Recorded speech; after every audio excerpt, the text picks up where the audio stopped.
Hello student, आप लोग को एसवीएन इस एजुकेशनल के चैनल पर हार्दिक अभिनंदन करती है। बहुत सारे बच्चों का बहुत प्यार दुलार के बाद यह मेरा दूसरा लेक्चर है, जो कि दिगांक भाग के जो 12वीं के हिंदी का है। ये दूसरा लेक्चर है जिसमें मैं इस पार्ट में आपको दिगांक भाग के आपका दूसरा लेसन जो है उस पाठ का नाम है उसने कहा था। पाठ का नाम है उसने कहा था। बच्चों, आप लोग को ऐसा लग रहा होगा कि ये कौन सी पाठ का नाम उसने कहा था। तो मैं आप लोग को यह बात बताने में थोड़ा सा ज़्यादा खुशी होता है कि इससे पहले आप लोग ने जो वीडियो को हमारी देख पाएँ और इसमें जो आपका प्यार भरा लाइक रहा, सब्सक्राइब रहा, शेयर रहा, बहुत भर भर के प्यार था। बच्चों, इसी तरह अगर आप मेरे साथ कंटिन्यू बने रहें तो मैं चाहूँगा कि प्रत्येक चैप्टर का जो सारांश हो मैं आपको बता सकूं। बच्चों, बहुत कम समय में मैं आपका चाहता हूं कि प्रत्येक चैप्टर बाय चैप्टर से एक एक करके मैं चाहता हूं कि आपको समझ में आना चाहिए और एक एक करके आपको अच्छी तरह से जानकारी हो जानी चाहिए, जो कि आपको एग्ज़ाम में एक अच्छा रिज़ल्ट हासिल करा सके। बच्चों, चलते हैं बिना देर किए हुए। मैं आपके साथ कंटिन्यू हूँ, आप भी मेरे साथ जुड़े रहें सदैव।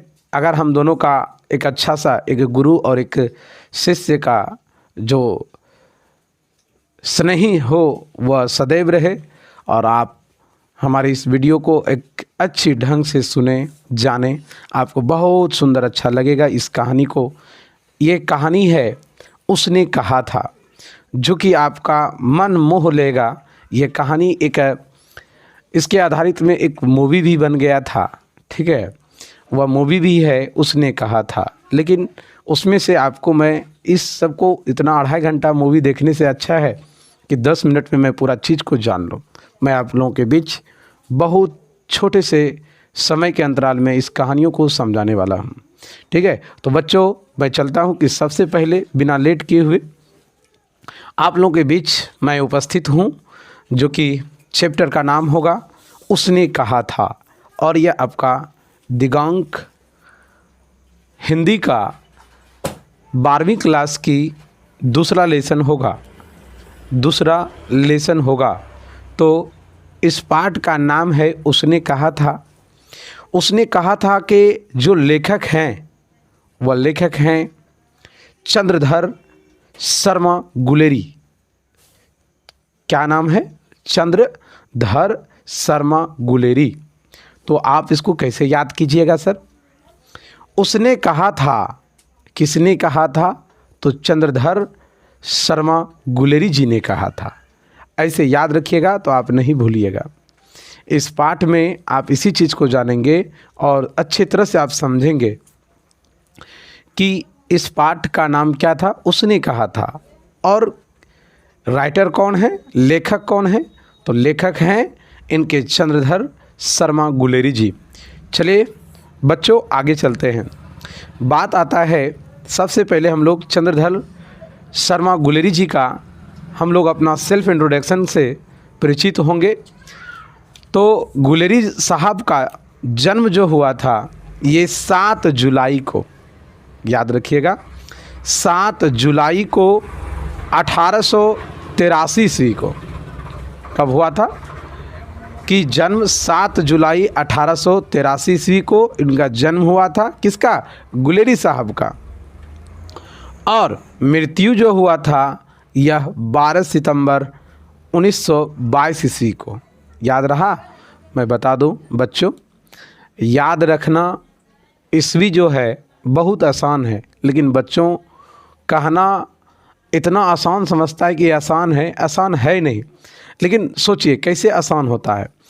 जब आप इसी ईस्वी को किसी दूसरे ईस्वी के साथ जोड़ कर रखते हैं और वो इम्पोर्टेंट ईस्वी हो, तब आपको ज़्यादातर याद रहेगा, ठीक है। तो 1883 को इनका जन्म हुआ और इनकी मृत्यु जो हुई वो आपका 12 सितंबर 1922 को हुआ था। बच्चों आगे चलते हैं।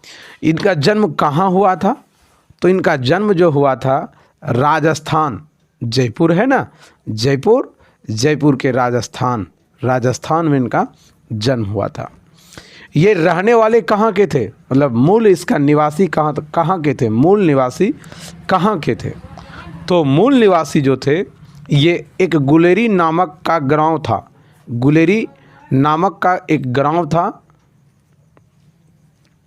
ग्राम था जो कि जिला जो था वह एक कांगड़ा, मध्य प्रदेश का, कांगड़ा के हिमाचल प्रदेश का ये था। देखिए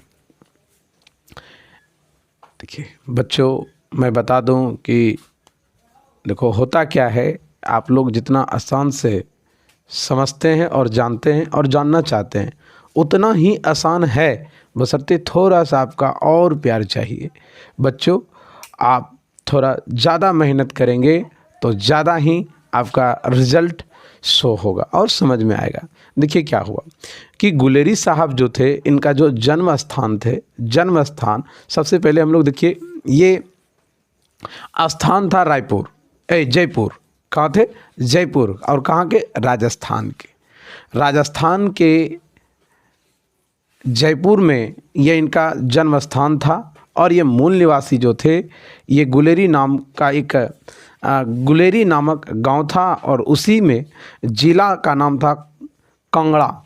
क्या नाम था? जिला का नाम था कांगड़ा। और ये कहाँ है सर? हिमाचल प्रदेश में। ये हिमाचल प्रदेश का एक जिला का नाम है कांगड़ा। चलिए बच्चों आगे चलते हैं। आता है हम लोग के पास कि इनकी कौन कौन सी रचनाएं हैं। तो रचनाएं, कहानियां हैं इनकी। कहानियां कौन है भाई? तो सुखमय जीवन, पहला क्या था? सुखमय जीवन। दूसरा था बुद्ध का कांटा। बच्चों जीवन परिचय अगर पढ़ते हैं तो जीवन परिचय में यही सब ज़्यादा पूछता है ऑब्जेक्टिव में, कि फलना कहानी के कौन राइटर हैं। तो इसी प्रकार से तरह तरह के कहानियों के नाम देंगे और उनके राइटर के बारे में आपसे क्वेश्चन पूछ लेंगे। तो इसमें हम लोग जो पढ़ रहे हैं कहानियाँ जो है सुखमय जीवन, तो पूछेगा कि सुखमय जीवन के कहानी के राइटर कौन है? तो आप कहेंगे चंद्रधर शर्मा गुलेरी जी। ठीक है। उसके बाद आता है बुद्ध का कांटा। क्या आएगा? बुद्ध का कांटा। और अगला कहानी क्या है? उसने कहा था। ठीक है। तो ये इनकी कहानियाँ थी। अब कुछ निबंध हैं इनके द्वारा लिखे गए। निबंध क्या है? कछुआ धर्म इनका निबंध का नाम है, कछुआ धर्म। अगला देखिए नाम क्या है? मोरेसी मोही कुठाव। क्या नाम है?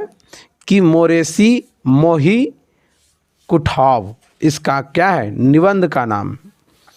अगला है पुरानी हिंदी। क्या नाम है? पुरानी हिंदी।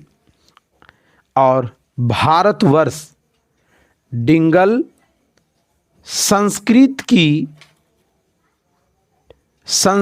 की टिपरारी, ये इनके निबंध के नाम हैं। और अगला नाम है इसका देवना प्रिय आदि। क्या नाम है? देवना प्रिय आदि। देखिए इसके बाद वाली जो बात है इसकी अंग्रेजी में भी कुछ इन्होंने अनुवाद किए हैं। अंग्रेजी में भी इन्होंने कुछ शब्दों मतलब कुछ निबंध को लिखे हैं, जिसमें है ए पोयम बाय भास। दूसरा है ए केमेट्री ऑन वात्स्यांश। क्या है? ए केमेट्री ऑन वात्स्यांश। कामसूत्र इनके हैं दी लिटरेरी और क्रिस्टीज। क्या है? दी लिटरेरी क्रिस्टीज इनके द्वारा लिखे गए कुछ अंग्रेजी में भी है, वो अंग्रेजी में भी लिखे हैं। बच्चों, ये हमारे राइटर के कुछ सेल्फ इंट्रोडक्शन थे कि वह इस राइटर के जो जन्म हुए थे वह 7 जुलाई 1883 ईस्वी को जयपुर के राजस्थान में इनका जन्म हुआ था, जिनका मूल निवास स्थान जो था ये गुलेरी नामक के गांव में, जो कि ये कांगड़ा ज़िले के जो हिमाचल प्रदेश में है वहीं के ये मूल निवासी थे, मूल रहने वाले वहीं के थे। इनके द्वारा कुछ लिखे हुए कहानियाँ भी हैं। इनकी कहानियाँ जो है सुखमय जीवन, बुद्ध का कांटा, उसने कहा था, निबंध है, कछुआ धर्म, मोरेसी मोही, कुठवा और पुरानी हिंदी और भारतवर्ष, डिंगल, संस्कृत की एक टिपरारी और देवना प्रिय आदि था इसका। अंग्रेजी में जो है इनके the poem by Bhasa, a commentary on the Vatsyayana Kamasutra, the literary criticism है। ओके, इनके द्वारा हम लोग हमारे राइटर साहब के बारे में हम लोग इतना सा ही बहुत सारा बातों को इनसे ऑब्जेक्टिव को तैयार किया जाएगा। बच्चों, इस चीज़ को इतना सा को याद रखते हैं तो आपका राइटर के बारे में जानकारी मिल गई। अब आपके पास मिलता है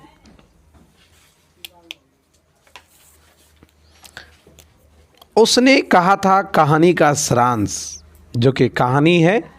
इन कहानियों का जो सारांश है मैं आपको अच्छे ढंग से बताने का प्रयास कर रहा हूं, और पता है कि आपको इससे पहले भी मैं समझाया हूं कि आप उतने भी छोटे बच्चे नहीं हैं कि जितने कि हम आपको समझ के पढ़ा रहे हैं। आप बहुत अच्छे ढंग से अगर सुनते हैं तो आपको याद हो सकता है, याद आप रख सकते हैं।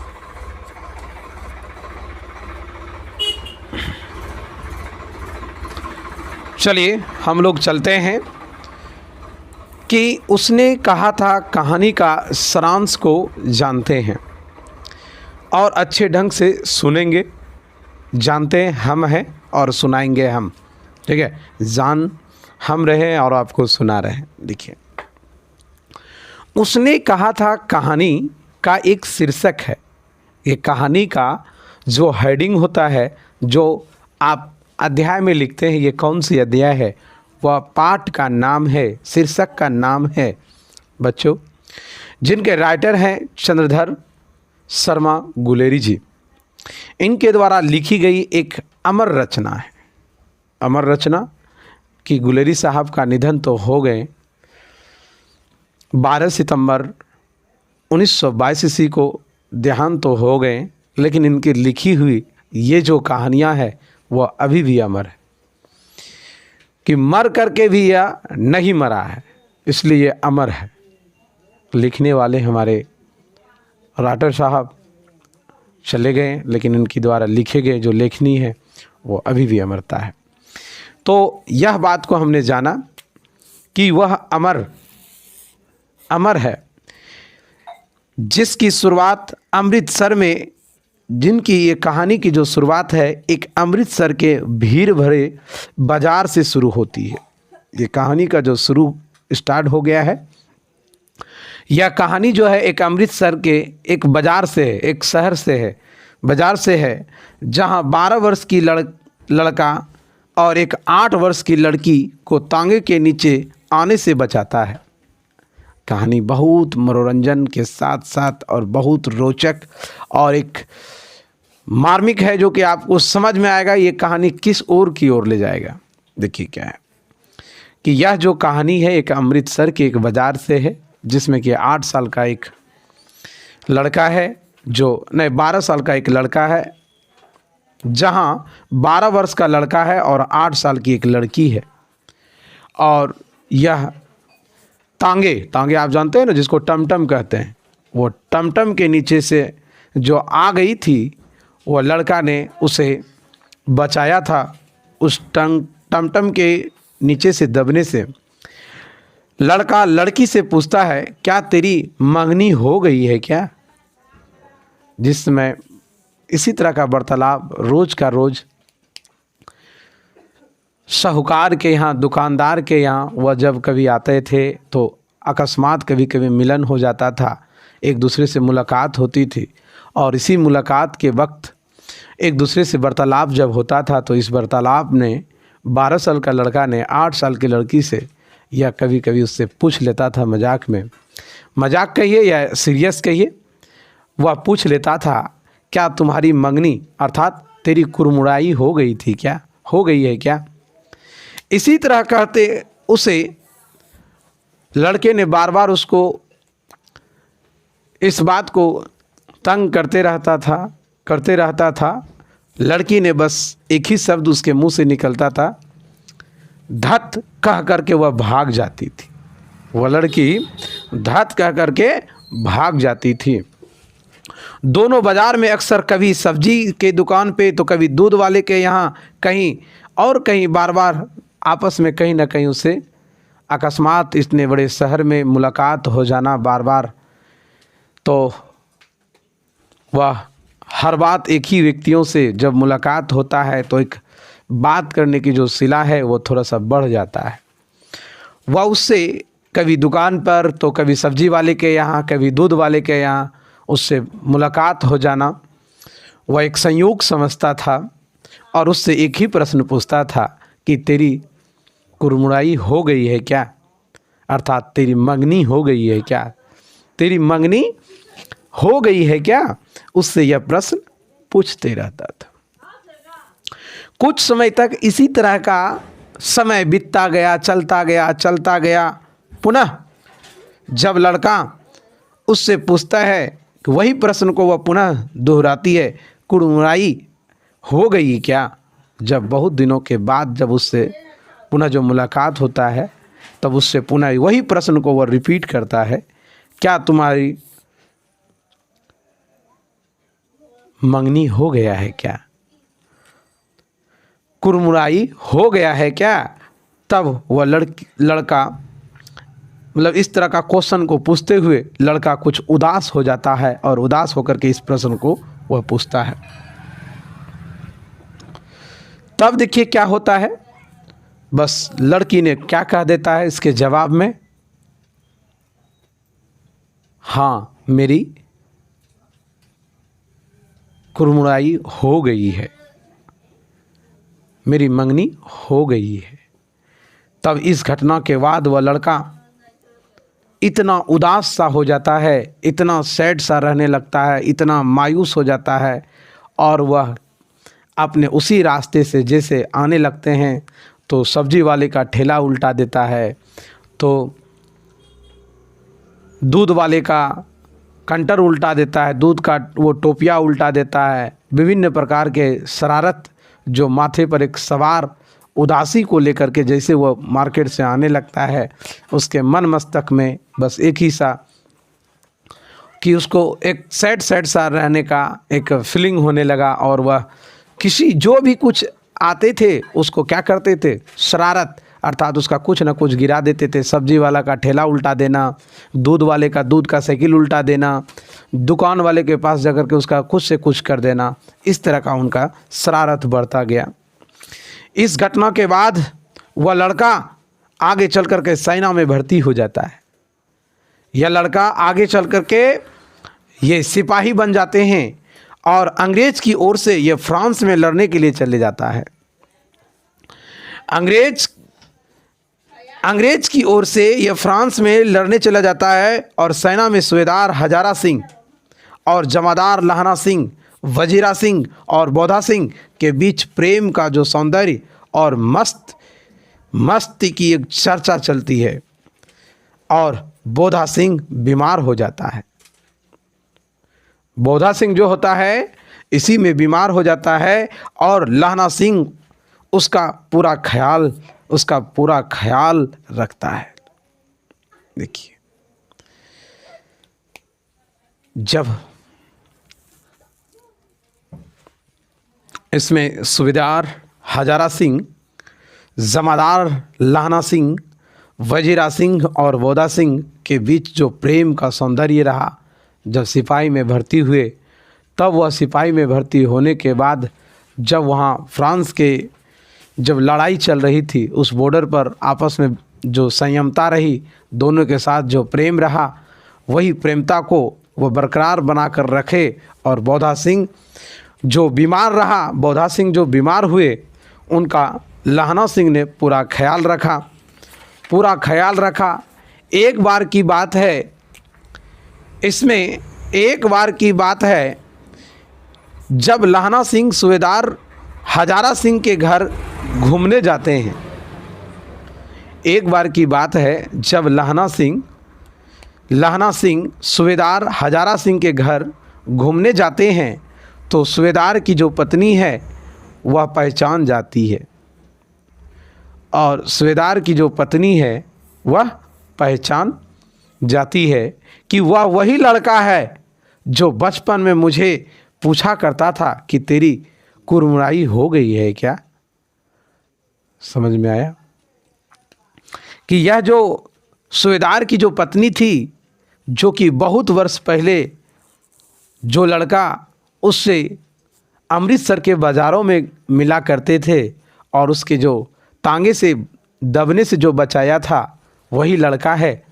और वही लड़का से आज वह यहाँ मुलाकात देखिए होता है। लहना सिंह भी उसको पहचान जाता है। जब लहना सिंह उसके घर घर से जा रहा था, तो सूबेदार की जो पत्नी लहना सिंह को बुलाकर कहता है, मेरी पति हजारा सिंह और बेटा बोधा सिंह का ख्याल रखना।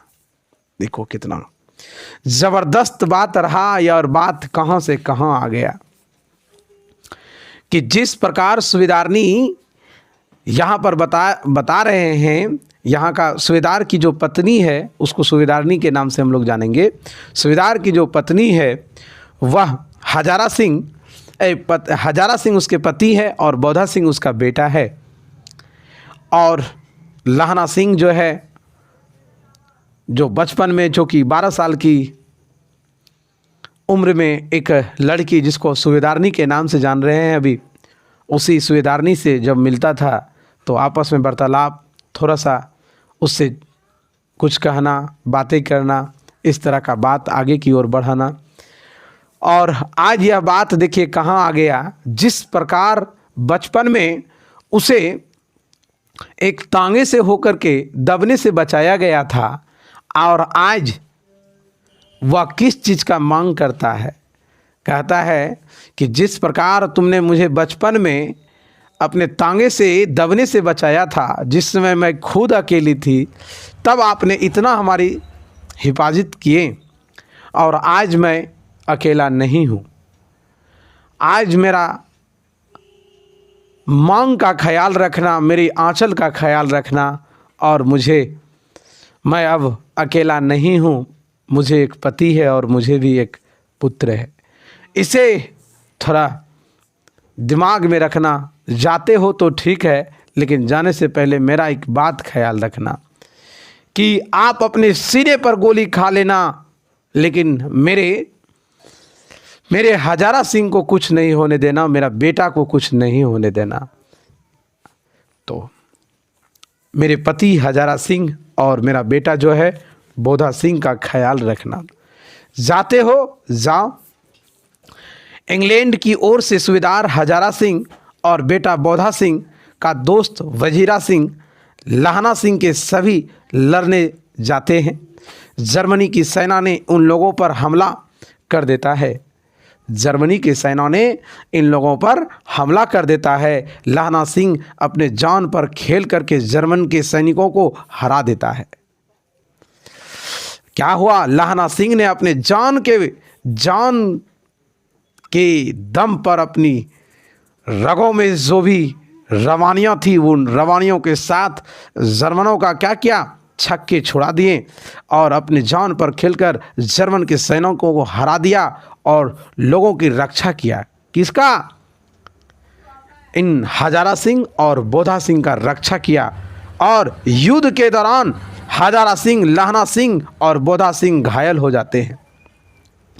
जब एम्बुलेंस इन लोगों को लेने आते तो एम्बुलेंस में जगह कम होने के कारण घायल होने के बाद लहना सिंह और बोधा सिंह और हजारा सिंह को बैठा देता है और सूबेदार हजारा सिंह ने कहता है कि सूबेदारनी से कह देना कि उसने कहा था, कर दिया, उसने कहा था और मैं कर दिया।